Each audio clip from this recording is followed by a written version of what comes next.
At my mom's birthday, everything seemed normal. Then my 10-year-old called me on the phone. Get out now. What happened? I asked. Her voice shook. Get out of the house. I obeyed. It was the last time I ever stepped foot in my parents' home. 3 months later, they were begging me to forgive them. It was just a birthday, a regular middle-of-the-road pastel and paper napkins kind of birthday. My mom had made that fruit tart she always makes when she wants to look low effort, but still superior. My dad was telling one of his go-to stories about how hard life used to be. My sister Bianca had brought balloons and was acting like she hadn't spent the morning yelling at her kids. In other words, everything felt normal, the kind of normal you stop noticing when you live inside it. Same smells, same voices, same rhythms, a few laughs, some complaints. My daughter Freya had disappeared off somewhere to play or read. There were cupcakes, cheap wine, background music, no drama, no shouting, no tension I could feel in the air. I wasn't even thinking. I was just existing in it, floating through it, keeping my head down and my mouth shut like I'd trained myself to do. Keep things light. Don't bring up the hard stuff. Smile like you're not tired. Play along. Looking back now, I want to shake myself. How did I not feel it? How did I not notice anything was off? But I didn't. If anything, I thought maybe things were starting to get better, that maybe we'd all settled into some kind of peace. I even caught myself smiling once or twice. And then my phone rang. I pulled it out of my pocket and blinked at the screen. My daughter calling. That was strange. She usually just came and found me if she needed something. I looked around. Didn't see her. Maybe she was upstairs or in the backyard. I answered, "Hey, what's up?" Her voice hit me like a punch. "Get out now." I stopped moving. The room didn't stop, but I did, like the air had shifted. "What happened?" I asked. "Just get out of the house, please, right now." Her voice was shaking. She was whispering. She sounded scared. I stood up slowly. My mind went blank, then loud. What's going on? Did someone hurt her? Did she fall? Was someone in the house? I didn't ask anything else. Just walked out the front door. Not a word to anyone. Not a glance at the snack table or my mom's bright smile. Not a check for my shoes. I just moved like my body had taken over, like I was outside of it, watching myself walk. When I stepped out, the air was still warm. The garden smelled like cut grass and cheap perfume. And there she was, standing by the driveway, backpack over one shoulder, her eyes locked on mine. She wasn't crying. She wasn't moving either. For a second, my heart stopped. Actually stopped. Then everything caught up. I rushed over. "What's going on? What happened? Can we go?" She said, "I don't want to talk here. Just get in the car." I looked at her hands, her face, the way she clutched the straps of her bag. She wasn't injured, but she looked hollow. "Did someone yell at you?" I asked. "Did someone say something?" "No," she said. "Not exactly. Just please let's go." I nodded. My voice didn't work. I just turned, unlocked the car, and got in. We drove away in silence. Not fast, not dramatic, just gone. No one saw us leave. Or if they did, no one stopped us. She stared out the window. I kept my hands tight on the wheel. My brain was trying to fill in blanks I didn't have. Did she hear something? Did someone hurt her? Did someone threaten her? Was it one of the other kids? Was it my mom? My dad? Everything was possible. Every idea was worse than the one before. I wanted to ask more. I didn't. We pulled into a parking lot by an old garden center a few blocks away. It was closed. Quiet. I turned off the engine. Just sat there. "Okay," I said finally, gently. "We're alone. You can tell me now what happened." She didn't answer. I looked at her. Her hands were in her lap. She was still staring straight ahead. After a moment, she said, "I don't want to go back. Not to Grandma, not to Grandpa, not to that house. Not ever again." I felt like the breath had been knocked out of me. Her voice wasn't angry or dramatic. It was flat, honest. The way you say something when you've already made the decision and lived with it in your head for hours before saying it out loud. "I don't understand," I said softly. "I thought everything was fine. What happened?" She just shook her head. "Please don't make me go back." I sat there, staring at the steering wheel, trying to make my brain catch up, trying to connect the dots when I hadn't even seen the board. "I won't," I said finally. "I won't take you back there." And that was it. She didn't explain. I didn't push. We just sat in silence, me wondering how I'd missed whatever she saw, her quietly trying to hold herself together in the passenger seat. I kept trying to play the day back in my head, replaying everything, every look, every comment, every missed moment, and I had nothing. That's what scared me the most. I didn't see it coming. I lived in that house. I knew these people, thought I knew, and she had seen something that made her want to run. And I'd never forget the way she sounded on the phone, like her life depended on getting out, like mine did too.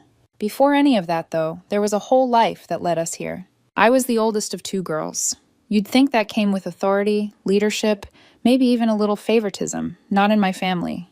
In my family, being the eldest meant you were the guinea pig. The let's see what happens if we do this child. When I turned 15 and got a job at the local bakery, my parents clapped like I'd just been knighted. Not because they were proud, because now I could help with the bills. We all contribute in this house, my mom said, waving off my protests when I wanted to buy myself a pair of jeans. By 16, I was handing over half my paycheck and doing weekend shifts no one asked me to take. I told myself it was noble, family-oriented, maybe even mature. Then my sister hit the same age. No job, no pressure, no mention of contributing. She got to sleep in and go to the mall with her friends while I was elbow deep in dish soap and overtime. I asked my mom once, gently, why that was. "She's just not built the same way as you," she said. As if I was a factory model and my sister was a porcelain doll. So, I swallowed it. I didn't want to be petty. I didn't want to make trouble. Besides, I was doing okay. I had plans. I had a future. Or so I thought. I married young. Too young, probably. But I thought I was happy. My husband, Vincent, was charming in that low-energy, passive sort of way that makes you think he's easygoing. He wasn't. I worked a lot. I had a good job. Better than good. Long hours, good salary, solid reputation. Vincent worked part-time. Said he wanted to spend more time with Freya. Said I was better at the career stuff anyway. And at the time, that worked for me. I didn't question it. I didn't realize how fast imbalance can start to feel like normal. Then things shifted, gradually at first. He got short-tempered, withdrawn, snapped more often. His presence started to feel like walking on cracked glass. Nothing broken yet, but you felt it in your steps. And it bled over, not just with me, with our daughter too. Not hitting, not bruises, but shouting, slamming, long silences, threats muttered just low enough to deny. The final straw was the bottle. He threw it across the room, didn't hit anyone. Didn't mean to, he said. But our daughter was in the hallway when it shattered. She flinched so hard she dropped the mug in her hands, and something in me cracked. I didn't wait to see what came next. I packed a bag, took my daughter, walked out. I went back to the one place I never thought I'd need again. Home. Except it wasn't really home anymore. My parents took us in, technically, but it was clear from the beginning that it came at a cost. By moving back, I gave up my job. There was no way I could keep up that schedule as a single mom. Not with court hearings, trauma therapy, school pickups, and a kid who had started flinching at sudden noises. And in my line of work, part-time options are like unicorns. I settled for something flexible and humiliatingly underpaid. Enough to survive, not enough to live, and definitely not enough to support anyone else. Which was a problem. Because for years, I'd been the golden goose.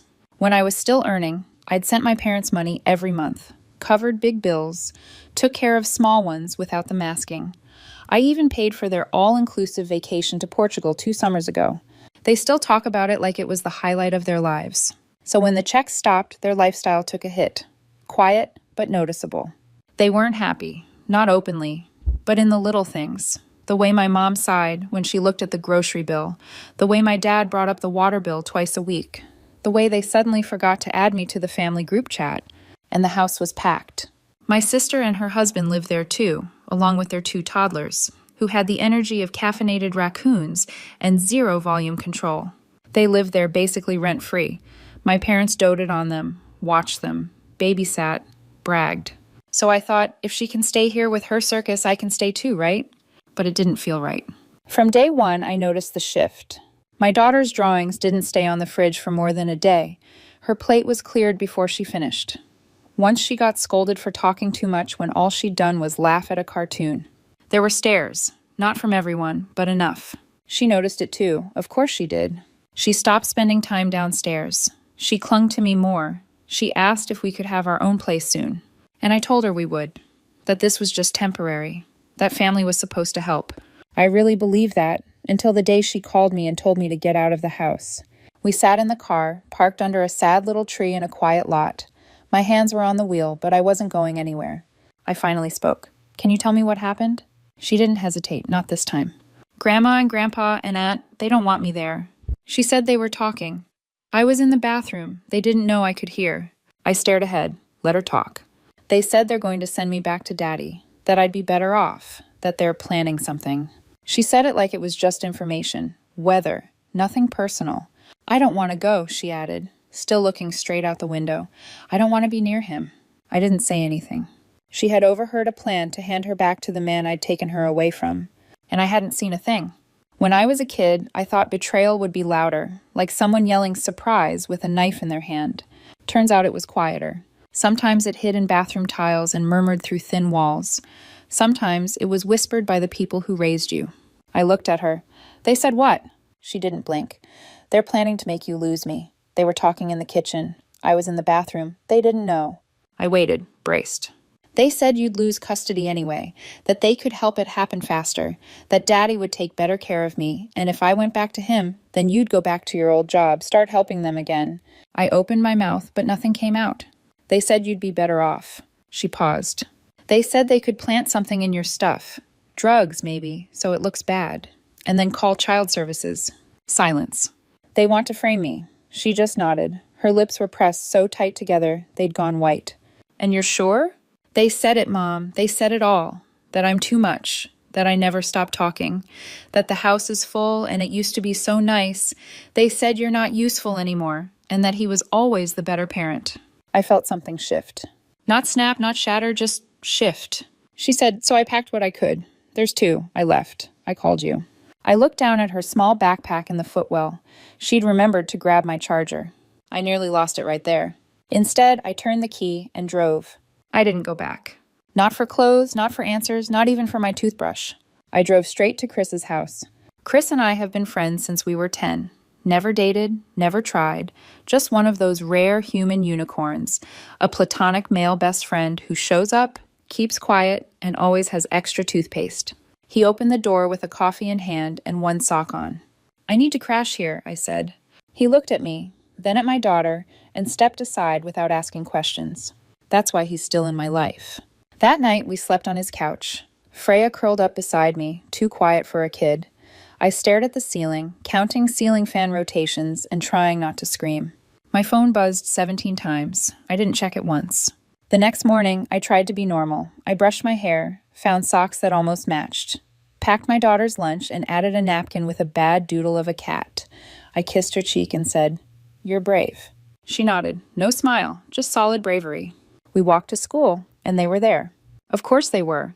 My parents standing by the gate like the mafia, except with tote bags and that fake polite tension people wear when they're about to say something awful. My daughter froze. "It's okay," I said. "Go in, I've got this." She ran off. I faced the enemy.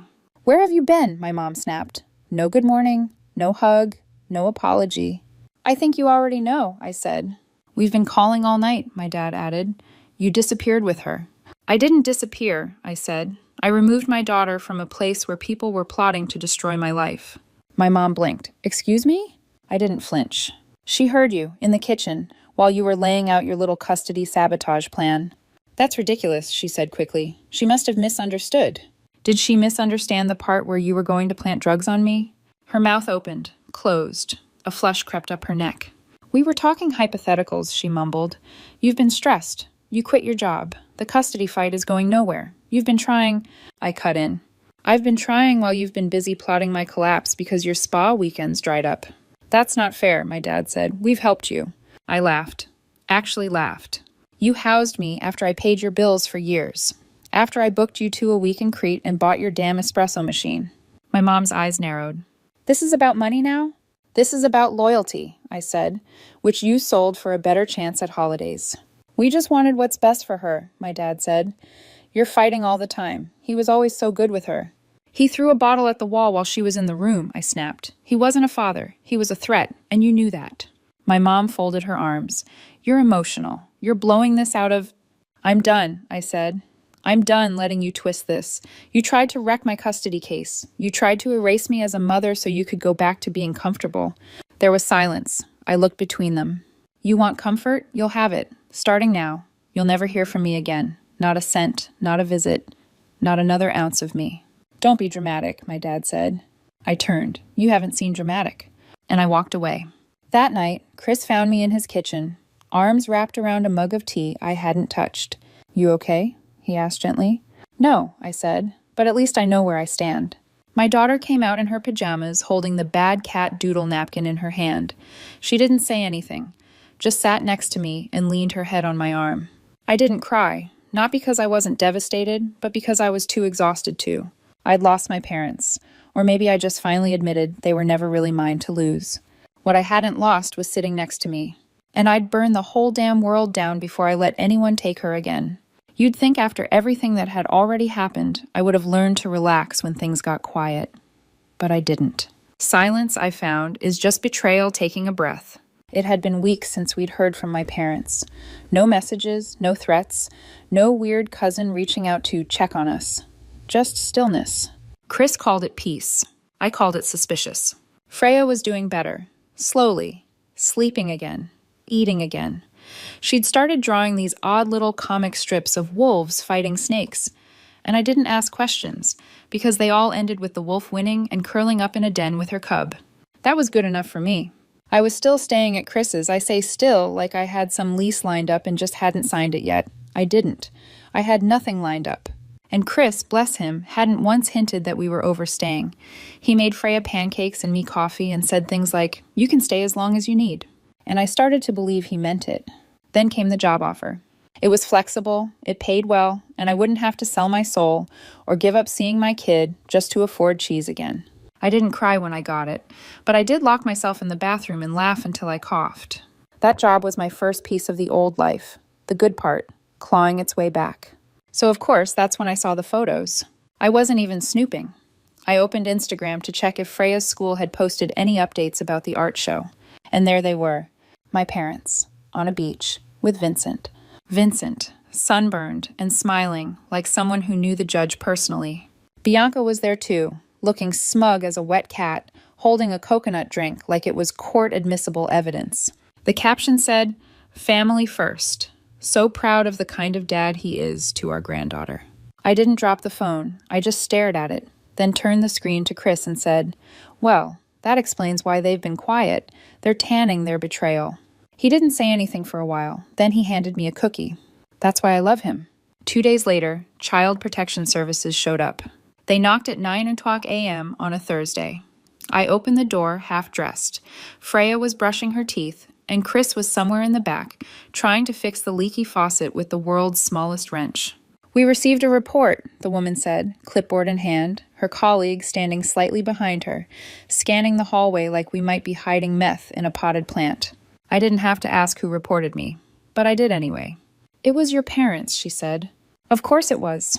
They said I'd run off with Freya, that I was unstable, that I didn't have a permanent home, that I was involving strange men in my daughter's care, which I guess was Chris, who was currently in the kitchen pouring juice into a cup shaped like a unicorn horn.